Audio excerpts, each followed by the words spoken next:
The theme across our shows this week focuses on innovation in education, and boy, don't we just need it. The World Economic Forum ranks South Africa 140th out of 144 countries that were surveyed on our quality of education. Godwin Khosa, Chief Executive of the National Education Collaboration Trust, joins us for more. Godwin, it's a wonderful initiative that you guys are busy with.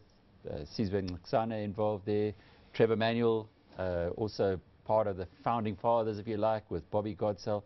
What concerns one, though, is that the numbers that we're getting from places like the WEF make it an almost insurmountable obstacle. What gets you up in the morning?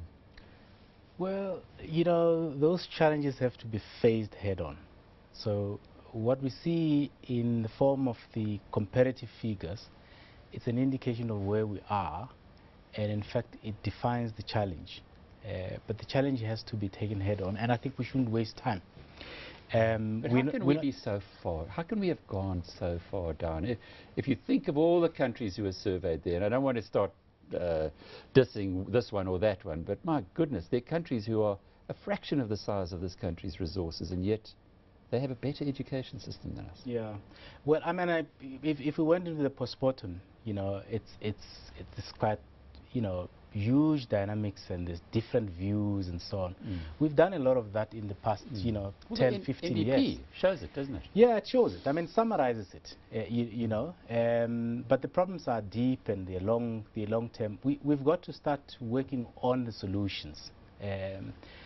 Some of the problems go to the definition of, you know, education by we as the people of South Africa. You know, the value that we attach to education, the level of professionalism in the classrooms, and how we encourage that.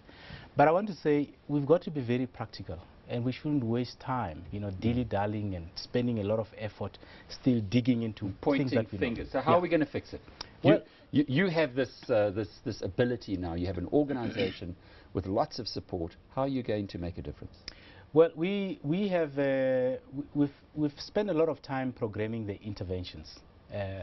So practically, I mean, we are in 8 districts, and in those 8 districts, we've brought everybody concerned, the district officials who've got to support and monitor schools differently going forward, the community who's got to come and support, you know, education in a different way.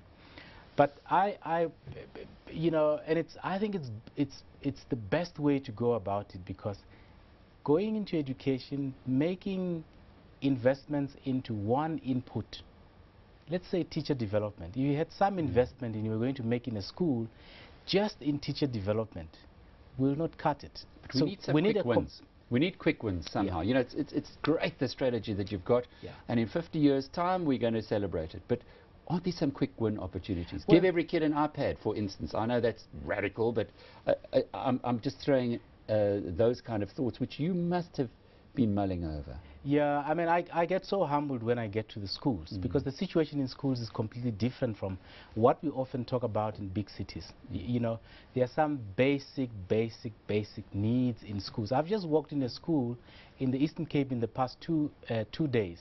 This school was a combined school for the many years. I mean, combined schools mean it combines both primary and secondary schools, and then it gets dealt with the system differently. It doesn't benefit entirely from how the system is organized. Our people are working in that school, and one of the first things they had to help is the reorganization of this school. Move the grade 8 and grade 9 to a high school where it belongs, where the system kept, you know, provides for it. Remain with an intact primary school that they can start, you know, assisting as per the design of the education system.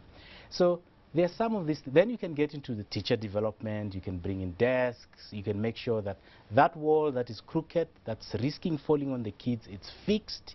So those are some of the quick wins. Reorganization is quick, you know. Fixing the window panes is quick. Making sure that the books are in the classroom is quick.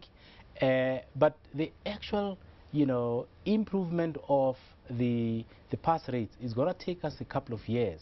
But it's based on these inputs that we are making. And incentives. If we could incentivize the whole country properly, to Yes. focus on it. But Godwin, you know, I'm a fan.